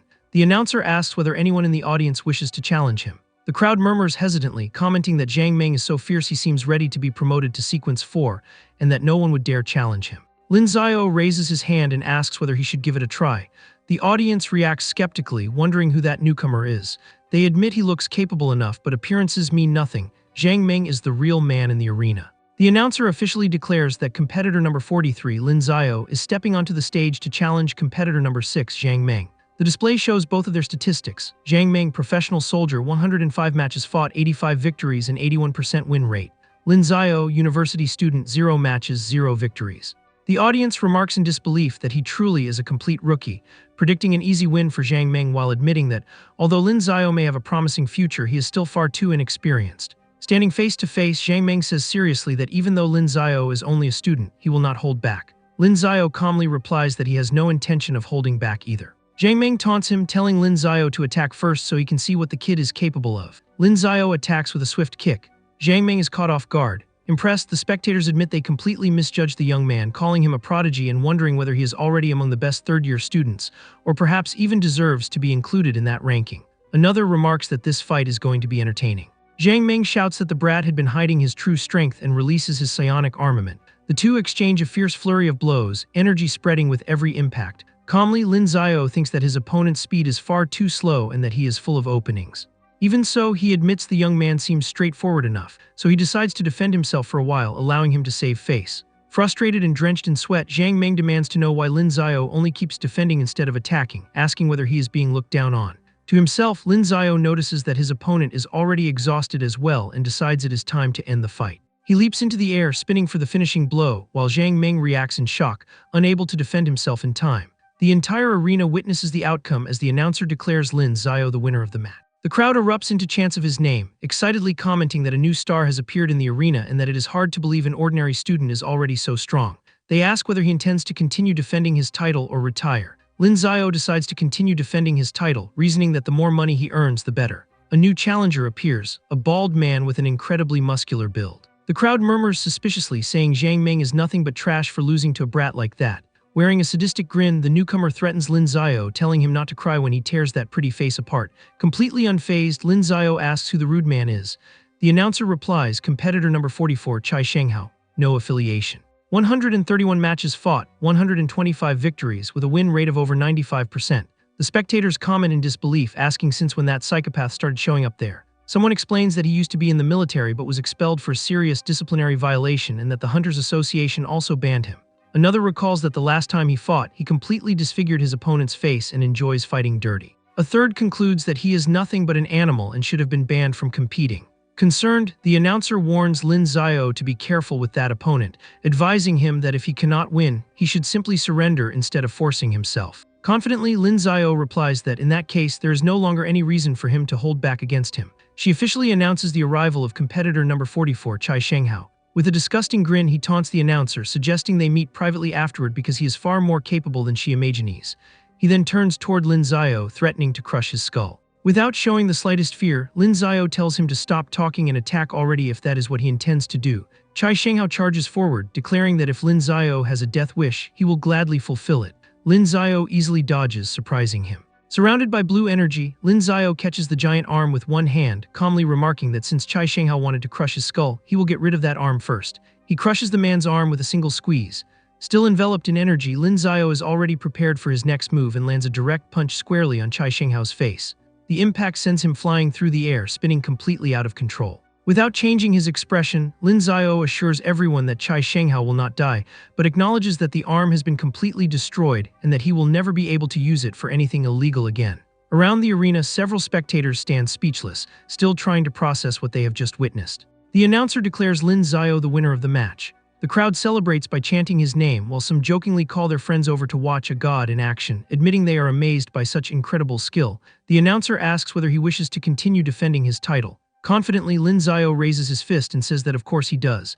She asks whether anyone in the audience wishes to challenge him. The crowd pushes a young man forward, encouraging him to step into the ring and calling him their class representative. He panics, asks whether they are joking, and immediately gives up, refusing to take the risk. The announcer declares Lin Xiao the champion of the day, with his cash prize doubled. Wiping away sweat, he mutters that he only fought 2 matches, so even doubled, it is still not that much. A staff member hands him the money he earned that day, informing him that he can no longer compete in Arena Roommate for the rest of the day. She adds that he's still welcome to stay and watch the matches. Counting the money with satisfaction, Lin Xiao thanks her. Someone calls his name. It is the announcer. She approaches him and suddenly kisses him on the cheek. She thanks him sincerely, explaining that the man had been harassing her for a long time, and that if she had not been an employee of the dojo, who knows what he might have done. Embarrassed, Lin Xiao clears his throat and discreetly suggests that if she is truly so grateful, she could let him fight a few more matches, since making the trip all the way there only to leave after 2 fights would be such a waste. She replies that he simply cannot fight in Arena Roommate anymore, but he is still free to compete in the other sequence 5 arenas. Lin Xiao smiles with interest, remarking that now things are finally getting interesting. He continues winning throughout the other arenas. First, he is declared the champion of Arena Room 5, with the crowd chanting his name while one person grumbles that he only got lucky and another bows in admiration. Next, he is declared the champion of Arena Room 13, with the audience once again shouting his name while his opponent respectfully admits that it was a good fight. He is also declared the champion of Arena Room 17 and thanks the audience, saying that it has truly been a pleasure. Holding stacks of cash envelopes, Lin Xiao excitedly wonders which arena he should choose next, the 10th or the 18th. He complains that the decision is difficult. 2 men in suits and dark sunglasses approach him, calling him by name. Suspiciously, Lin Xiao wraps his arms around his money and asks whether they are planning to rob him. One of the men explains that his win rate in Sequence 5 has become excessively high and that, starting now, he has been promoted to Sequence 4. Outraged, Lin Xiao protests that this has to be a joke because he is only a third-year university student, adding that they are free to check his profile if they want. Irritated, he threatens never to return, complaining that they are mistreating their own customers. The staff offer compensation. Since they understand the inconvenience, the Frenzied Combat Dojo is willing to pay him 100,000 yuan as compensation. Lin Xiao reacts in shock, repeating the amount before immediately accepting while pretending to be reluctant just to keep up appearances. The new Sequence 4 arena is enormous and packed with spectators. The crowd praises the fighters, impressed by the size of the venue, and repeatedly chants the name of the reigning champion, Phantom Tiger. Inside the ring, a tattooed man with orange hair delivers a perfectly executed spinning strike, knocking out his opponent with flawless technique. The announcer congratulates Phantom Tiger on his victory and asks whether he intends to continue defending his title or retire. He confirms that he will, of course, continue defending it. She asks whether anyone in the audience wishes to challenge him. Lin Xiao raises his hand to volunteer. She reads his information aloud. Challenger Lin Xiao, university student, 0 matches fought, 0 victories. She pauses in surprise. She warns him that Phantom Tiger is a D-rank hunter with 105 matches fought and 73 victories, asking whether he truly wants to challenge him. Confidently, Lin Xiao replies that he does, since there is no rule preventing a rookie from challenging an elite fighter. She officially announces competitor Lin Xiao's entrance onto the stage.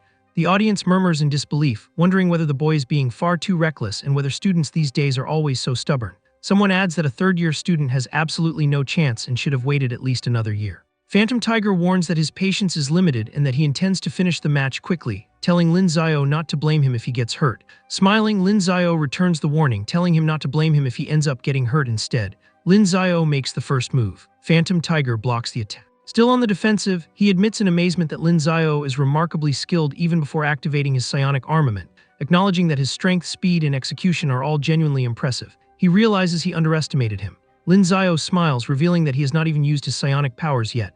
A tremendous surge of energy engulfs his entire body as he declares that this is the true psionic armament and tells the veteran to watch himself. The kick sends his opponent flying backward, though he manages to defend himself. The audience is astonished, commenting that the kick was too fast for their eyes to follow, and that if that young man is really only a third-year student, then they themselves must belong in elementary school. Another wonders whether Lin Zio is truly that powerful. Holding his numb hand, Phantom Tiger admits seriously that Lin Zio is genuinely strong and declares that from this moment onward, he will treat him as a true opponent. He charges forward with a powerful punch, and the fists of both fighters collide in an explosive impact. Lin Zio immediately counters with an energy-infused spinning kick. Tense, Phantom Tiger angrily questions just how dense that psionic energy is, unable to understand why the increase in power is so overwhelming. Casually, Lin Zio replies that it is nothing special, just a little stronger than his. Phantom Tiger acknowledges that Lin Zio's strength ranks among the highest even compared to D-rank hunters, but warns that it still isn't enough to defeat him, unleashing a new technique. The audience is stunned, commenting that Phantom Tiger is finally getting serious, and wondering whether that student is really crazy enough to force a hunter of that level to go all out. One of his feet slides across the ground, preparing for the next strike. A powerful kick crashes into Lin Zio's guard, releasing a devastating shockwave. At last, he manages to gain some ground, forcing Lin Zio backward. With a mocking grin, he asks if it hurts to take a blow infused with psionic energy. Calmly, Lin Zio admits that yes, it hurts quite a lot. Confidently, Phantom Tiger suggests that he should simply surrender since there's no way he can win. Then he hesitates, his eyes widening. Unless. An intense aura completely envelops Lin Zio's body, and the audience erupts in disbelief, recognizing it as psionic coding, the very same technique Phantom Tiger had just used. Everyone questions how that's even possible, since he's only a student who hasn't even properly begun learning psionic armament, wondering if that boy is actually an unbelievable genius. Lin Zio smiles, saying that now the match is finally even, and proposes that they fight for real without holding anything back. The audience watches in tense silence, waiting for the next move. Phantom Tiger gives it everything he has, unleashing a relentless barrage of punches against Lin Zio's impenetrable defense. The spectators can barely believe what they're seeing, asking if those are really human limbs since the sound resembles metal clashing against metal. Others admit that their eyes can hardly keep up, calling the scene terrifying. Lin Zio's fist shines brightly, charged with energy and ready for the decisive blow. As his opponent leaves an opening, Lin Zio is about to land the finishing strike. Phantom Tiger freezes in shock, cold sweat running down his face, but it's already too late. Lin Zio's punch connects, knocking him to the ground. From above, the arena reveals the outcome. Phantom Tiger lies defeated on the floor. Coughing, he admits his defeat. The announcer declares Lin Zio the winner of the match. Still lying on the ground, Phantom Tiger asks if he really used his full strength. Lin Zio smiles, simply telling him to guess. His opponent walks away, admitting that Lin Zio truly is a monster. The announcer asks whether Lin Zio intends to continue defending his position or end his winning streak there. He decides to keep defending it, saying he hasn't had enough fun yet. The announcer asks if there are any more challengers in the audience. The crowd hesitates, commenting that with bodies as battered as theirs, nobody has the courage to step into the arena. Some mutter that whoever goes next will only embarrass themselves, wondering who would even dare to try, while others joke that it would be even more humiliating to let a student successfully defend the title. Footsteps echo through the hall. Someone suddenly shivers, puzzled by the temperature that seems to have dropped out of nowhere, and sneezes. The source reveals herself, Baizu, a third-year university student, second-ranked in her class, known as the Ice Princess. The audience stirs excitedly, announcing her arrival, while someone warns that Lin Zio is in trouble now that an Elite Sequence 4 competitor has appeared. Confidently, she proposes that, since they're both third-year students, they have a friendly match. The announcer officially introduces the new challenger, the Ice Princess. The audience goes wild, repeatedly shouting her name, while some fans openly declare their love, calling her a goddess and praising her beauty. Sensing her presence, Lin Zio thinks to himself seriously that she's genuinely powerful. He asks if she's also a third-year student. She simply stares at him in silence. Lin Zio charges forward, saying that since she isn't going to talk, he'll go all out, and activates Hunter mode, leaping toward her with an energy-charged punch. Without the slightest effort, she blocks the attack with just one hand. Sweating, Lin Zio thinks in surprise that not even one of the top 20 students in the year could have stopped his attack so effortlessly. Growing tense, he wonders who she really is. She is Ling Zhu, the year's second-ranked student. Baizu is merely the nickname she uses here. Ling Zhu's status appears before Lin Zio: Strength 19, Constitution 14, Agility 19, Spirit 16, along with skills such as footwork and combat already at level 2. Looking over the numbers, he realizes she's completely on par with Zhuang Jianyu, the year's top student, and that he'll have to be extremely careful. She intercepts his punch with a single hand using psionic coding. She ends up taking a step back. Baizu asks whether he's really a third-year student, questioning how he already learned psionic coding. He fires back, saying she talks as if she doesn't know she can use it too, then challenges her to unleash her true power so they can have a real fight. An intense aura begins circulating around her. Impressed, Lin Zio recognizes it as astonishing psionic armament as blue flames of energy completely envelop her body. Suddenly, she disappears. Confused, Lin Zio asks what that sound was and where she went. Someone in the audience also wonders where the ice princess disappeared to. The crowd murmurs in surprise, asking if she ran away. Someone else dismisses the idea, saying Lin Zio isn't strong enough to make her flee. Suddenly, Lin Zio reacts to an unexpected impact, caught completely off guard. The audience chants her nickname in unison, while someone exclaims that she can turn invisible, praising her. Another predicts that Lin Zio is in serious trouble now. Sweating, he corrects them. She isn't invisible, she's simply moving too fast for the naked eye to follow. In that case, he activates a technique that accelerates his own perception, synchronizing himself with her speed. Her fist grazes dangerously close to his face. She rushes in and delivers a solid kick against his guard. He's sent flying backward without any chance to react. Suddenly, she vanishes from in front of him again. She appears behind him. Sweating, he realizes she's unbelievably fast. He gathers energy into his hand, preparing a powerful attack. Their final clash unleashes a blinding explosion of light. When everything settles, Lin Zio asks if her hand has started tingling yet. Impressed, she admits he has guts for blocking her psionic coating with his bare hand. Ling Zu's face twists with pure irritation as energy gathers around her fist. The audience comments nervously that the Ice Princess seems furious and that Lin Zio had better start praying, since very few people have ever angered her enough to make her use psionic coating. Once again, she disappears from Lin Zio's sight. She reappears directly in front of him and throws a decisive punch, launching him violently into the air. He crashes into the ceiling, creating an explosive impact. The audience falls silent in shock, asking if they're really seeing this and whether the kid is actually embedded in the ceiling. Some jokingly say they'd love to get punched by her, while someone else replies that if that happened, they'd end up as a puddle of blood. Ling Zhu tells them to announce the result already and have someone pull him down. Hesitantly, the announcer agrees and begins declaring the winner of the match. Suddenly, Ling Zhu reacts in surprise after hearing something. Cracks begin spreading from the hole left in the ceiling. Someone asks if anyone else heard that noise, while another admits they're scared for some reason, joking that maybe Lin Zio came back as a ghost to get revenge. A beam of blue and white energy bursts out of the hole. The explosion sends everyone running in panic, shouting that it looks like a bomb just went off, unable to believe what's happening. With her back turned, Ling Zhu reacts in surprise, realizing he still had that much psionic energy in reserve. Lin Zio emerges from the smoke, completely transformed, wearing a new outfit covered in glowing symbols, Ash Mode. He taunts her, saying she still hasn't seen anything, since he hasn't even learned a true psionic refinement method yet. The audience reacts in amazement, calling him unbelievably powerful and wondering what that transformation is, since they've never seen another hunter use anything like it. One of his fans sighs, saying that just looking at his face makes her heart race. The two exchange a rapid series of energy-infused blows as the pace of the battle intensifies even further, sparks flying with every movement. Up close, Lin Zio sweats nervously, wondering what that strange sensation he's feeling is. Ling Zhu's expression changes.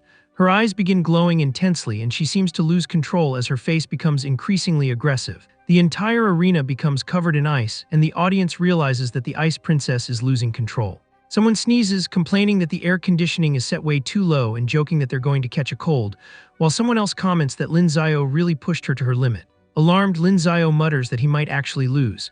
The announcer shouts in panic that this is a Sequence 4 arena and that she's not allowed to use Asura abilities inside. With visible effort, Ling Zhu regains control of herself and declares that it's enough, admitting defeat. Still stunned by the destruction, the announcer comments that the Ice Princess nearly brought down the entire spectator, stands along with her, then officially declares Lin Zio the winner of the match. He quietly murmurs in confusion, did she really give up? Inside an office, a man wearing sunglasses greets them, commenting that they meet again and that the purpose of this meeting is the destruction of the Sequence 4 arena. Defensively, Lin Zio cuts him off, saying the dojo's arenas are garbage, asking whether they cut corners during construction and adding that he came here to make money, not lose it. Sweating, the manager explains that every arena is built strictly according to the strength standards of its respective sequence, and that Arena 2 was destroyed only because the two of them exceeded those specifications completely. He assures them he didn't call them here to demand compensation or promote them to another sequence. He continues, saying this conversation is mainly directed at Ling Zhu, since Asura abilities are strictly forbidden inside Sequence 4 arenas due to the lack of adequate safety measures for the audience. Calmly, Ling Zhu denies it, saying she never used an Asura ability. Silence fills the room. The man starts to say, but, while she insists once again that she didn't. Resigned, the manager sighs and simply asks them to restrain themselves a little more in the future and not destroy his establishment again. He honestly suggests that with their abilities, the Sequence 3 arenas would be much more appropriate. That night, while walking beside a brightly lit building, Ling Zhu asks Lin Zio to activate that Ash Mode again. He asks why, and she simply answers that it's for research. He grants her request, glowing in his transformed form. Fascinated, she exclaims that it's beautiful, quietly murmuring that she needs to memorize that texture, imagining how she could adapt it into a snowflake pattern. Perhaps even turning it into a women's dress wouldn't be such a bad idea. Curious, Lin Xiao asks when she awakened her Asura ability. She explains that she simply wanted to see snow, and before she realized it, her power awakened. She explains that people who grow up in the south never get to see snow and that everyone there longs for it. Awakening an Asura ability grants the blessing of the stars, causing the user's mental power to soar. The scene changes as the selection for the armament class begins. Resting atop a pedestal is a large crystal sphere containing a small amount of psionic energy from an A-rank hunter, who also serves as the class instructor. Inside the classroom, the students react in surprise. An A-rank hunter, isn't that a real big shot? Another says he heard that both the principal and the dean of the third year were once A-rank hunters as well. A third wonders whether that old bald principal is really that powerful, while someone else questions whether such an important figure is actually going to teach them. Professor Wu clarifies that those people won't be teaching the regular class. The armament course will be conducted separately. He explains that only those capable of using their mental strength to extract the psionic energy stored inside the crystal sphere will be admitted into the armament class. He calls Lin Xiao, the class representative, to come forward and demonstrate for everyone. Lin Xiao calmly agrees.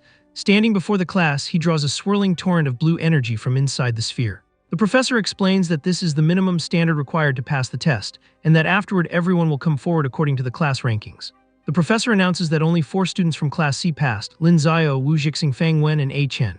Devastated, Xia bursts into tears as she tells Lin Xiao she didn't make it. He comforts her, saying it's no big deal. The armament class simply progresses at a faster pace, but she'll still learn everything eventually. Fei Fei also encourages her, saying that once Lin Xiao and the others leave, they'll be the strongest students left in Class C. Xia immediately cheers up and promises to take care of Class C on his behalf. On the way to their new classroom, Lin Xiao asks why only the 4 of them passed. Wu Jixing suggests that perhaps they're the only 4 students in the entire year who succeeded. A muscular young man greets them, recognizing Lin Xiao as the Class C representative who defeated the bloodthirsty wolf by himself. Lin Xiao asks who the person standing beside him is.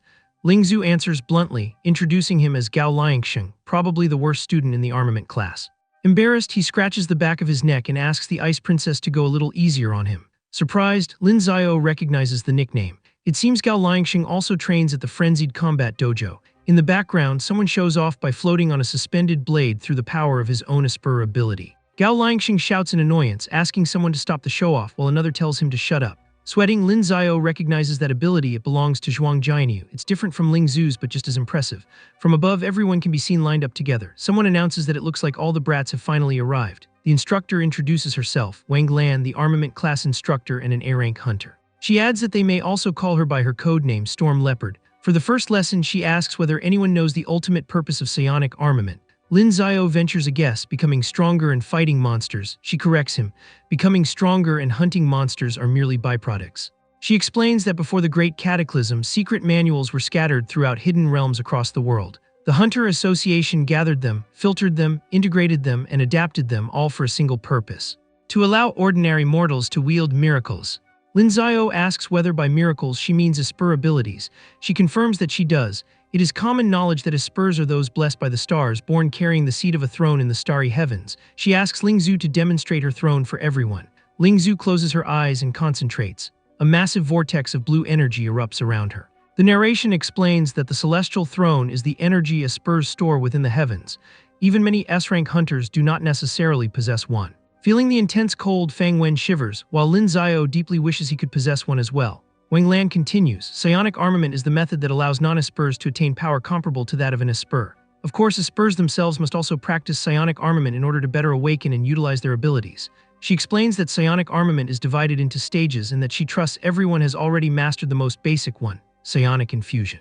Everyone's next objective is psionic coating, which consists of converting psionic energy into a condensed substance covering the body, granting amplification or defensive effects when attacking or receiving damage. Wang Lan continues, once they master coding, they can try projecting psionic energy outside their own bodies and applying it to other objects, a technique called psionic emission. She demonstrates by slicing a training dummy from a distance with a blade of energy as thin as a strand of hair. The students react in amazement, commenting that it was literally only a single hair's width thick, calling it incredible, and joking that with that level of precision they would not even need special effects to film movies anymore. She goes on, after that psionic armament truly enters the extraordinary, you will master psionic transformation.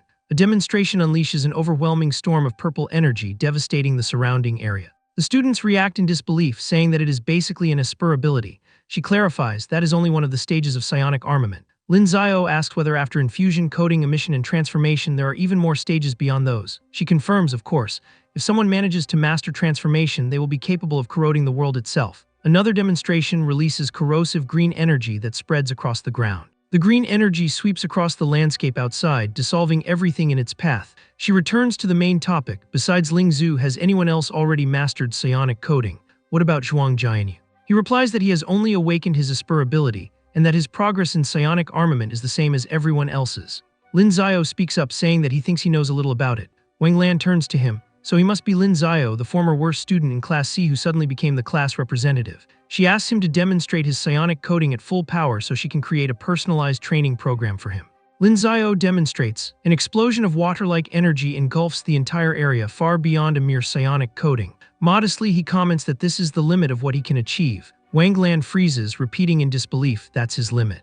Internally, she realizes that he has already reached the psionic emission stage and is even slightly stronger than Ling Zhu. She decides that she will need to seriously rethink that boy's training program.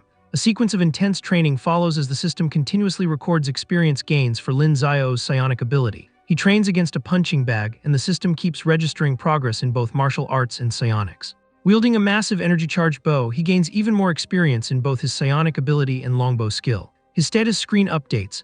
Lin Zio, 1 potential point, strength 17, agility 16, constitution 28, spirit 27, along with his skills including psionic armament, now at level. Excited, he celebrates. His psionic powers have finally reached level 2. The Storm Leopard instructor's personalized training program is incredible. Impressed but somewhat exasperated, Wang Lan comments that he is simply absurd. Possessing that level of psionic armament while still in his 3rd year places him among the world's greatest geniuses. Shamelessly, Lin Zio teases her, asking if it is because she is such an outstanding teacher. She shoots back, there is no way she could truly teach a student like him. In another 10 years, he will probably be stepping on her without any effort. The scene shifts to a classroom where the blackboard displays the words yearly assessment. Teacher Wu announces, for this assessment, in addition to the original 5 categories, martial arts, footwork, elective weapons, psionic refinement, and live combat, psionic armament has also been added as an evaluation criterion. Secondly, the live combat test will no longer be a fight between students, but an actual monster hunt. The students murmur nervously, asking why they have to face monsters again and whether a hunter squad will be leading them. One admits that he never wants to see another bloodthirsty wolf again. Another anxiously asks whether they are being sent into the wastelands, believing it is far too early for that. The teacher acknowledges that he and teacher Lee from Class F were indeed caught off guard when that young bloodthirsty wolf went berserk during the full moon the last time. He reassures the class, this time they will not be sent into the wastelands either. The test will take place at the Luzhu military monster base. Every type of monster has been carefully selected and adjusted, specially bred by the military to test students and recruits. The principal had borrowed that bloodthirsty wolf from them last time. Lin Zio asks whether that means everyone will be operating independently this time. The teacher explains while pointing at a diagram, they will be divided into groups of 5. Hunting one monster as a group earns rank C, hunting one monster alone earns rank B, and hunting 5 or more monsters alone earns rank A. He continues while adjusting his glasses. The military randomly assign the groups across the entire 3rd year, and each group will receive a guide upon arrival, although according to what he has heard, the Storm Leopard instructor made special arrangements for Lin Zio. The scene shifts to the Luzhu military monster base. 2 soldiers are talking. One asks the other whether this is her first time serving as an examination recorder. Her colleague, identified as Kingshui Kyan, a newly graduated soldier and former top student, confirms that it is. The group assignments are announced. Go check which team you'll be leading. Surprised, Kyan asks why one of the groups has only 4 members. Her colleague explains, since the number of students is not perfectly divisible by 5, some groups ended up with only 4 members. She adds that a 4-person team is weaker, making the recorder's job even more difficult. A message on her phone reveals the composition of Aking Shimizu's group. Zhuang Jianyu, Ling Zhu, Bai Shan, and Lin Zio, a good luck, accompanies the message. Kyan reassures herself that everything will be fine and that she can handle it. Inside the military base dormitories, Lin Zio arrives at a room, Group 38, Room 308. This must be the place. Bai Shan greets him enthusiastically, saying he thought he heard someone coming and that he is happy they ended up in the same group. From now on, they are best friends. Surprised, Lin Zio recognizes him. Bai Shan, Zhuang Jianyu is also there. Finally, Ling Zhu confirms that she is part of the group as well. Exasperated, Lin Zio asks how the 4 of them ended up in the same group, convinced that the whole thing is rigged, completely rigged. Kyan walks in and casually greets everyone. Hi, everyone. Kingshui Kyan introduces herself as Group 38's recorder, explaining that she has 3 responsibilities. First, to help them learn the examination route. Second, to record their hunting performance and scores. And third, to rescue them if their lives are in danger. Standing before a sign reading Luzhu Military Monster Reserve, Kayan warns them that the monster's zone begins just ahead. She walks alongside the group, explaining that as the recorder, she's only allowed to observe and document the examination without interfering, so she asks everyone to be careful. She admits that she still has no idea how strong any of them actually are. Modestly, Baishan declares himself the weakest member of the group with a laugh. Lingzhu asks whether the other three are roughly on the same level. Jianyu confirms that they are. Kayan asks Lin Zio what his class ranking is. He replies 382nd. Kayan silently falls into despair. 3 students ranked near the bottom, plus 1 ranked even lower. She wonders what she did to deserve this assignment. Even so, she decides that she will do her best to help them achieve at least rank C. Out loud, Kayan declares that she will help the group pass the examination. The group enters the monster zone. They soon spot their target, a black horned pangolin, a monster whose level matches the examination standards. Zhuang Jianyu charges forward first with his shield. He positions it in front of his body to block the monster's charge. What he did not expect was that the beast was unbelievably powerful, sending him flying. Baishan seizes the opportunity and charges in with an axe, but the creature's shell is far too tough and he fails to inflict any damage. As he retreats, Lingzhu rushes forward with her sword. She unleashes a powerful strike, but it proves ineffective. Her blade shatters and is thrown away. Lin Zio rushes in, asking everyone not to kill the beast because he wants to test himself against it as well. He attacks while the others continue their assault. Hidden nearby, Kayan watches everything in utter disbelief. None of them are targeting the monster's weak points, yet not a single one of them has been hit even once. Baishan asks Zhuang Jianyu whether he is ready, and Jianyu confirms that he is. Watching from a distance, the group comments that they are beginning to feel sorry for the creature and that they should put it out of its misery as soon as possible. With a decisive attack, Lin Zio finishes off the monster. Excited, Kayan declares that they have passed the examination and that they now need to head to the aid station. Kayan advises the group that the eastern route is safer, while the western route contains more monsters, including some rank D monsters near Black Peak Mountain. The group agrees to take the western route instead, leaving Instructor Kayan speechless. Farther ahead, Baishan urges Lin Zio to hurry up and catch up with them. Concerned, Kayan warns the group that aiming for rank B through solo hunting is far more dangerous than hunting as a team. Baishan spots a Shadow Blade Mantis, another examination-level monster, and excitedly declares that he wants to fight it alone because he is curious about its stealth abilities. The others decide to continue ahead and tell him to finish quickly. Kayan panics. One of the group members is fighting a monster alone with no one nearby to save him if he loses. Baishan calmly replies that everything is fine, they trust him. Someone calls out to Zhuang Jianyu, reminding him that they need to keep moving. A shout of coming. Proceeds another battle. Lingzhu confronts a Steelclaw Panther, another examination-level monster, and silently meets its pounce with blade against claw. Not far away, Baishan brings down a Terror Bull, also an examination-level monster, with a single precise strike. Meanwhile, Lin Zio is already standing atop the body of a fallen giant bear, sword in hand. He asks Kayan whether she does not need to record that. Embarrassed, she stammers that yes, of course she has to record it. Then, irritated, Kayan confronts Lin Zio, saying that he deceived her because there is no way someone ranked only 382nd could fight like that. He insists, swearing that he really is ranked 382nd. Zhuang Jianyu interrupts the group. He apologizes for cutting them off, but warns them that a large monster is approaching.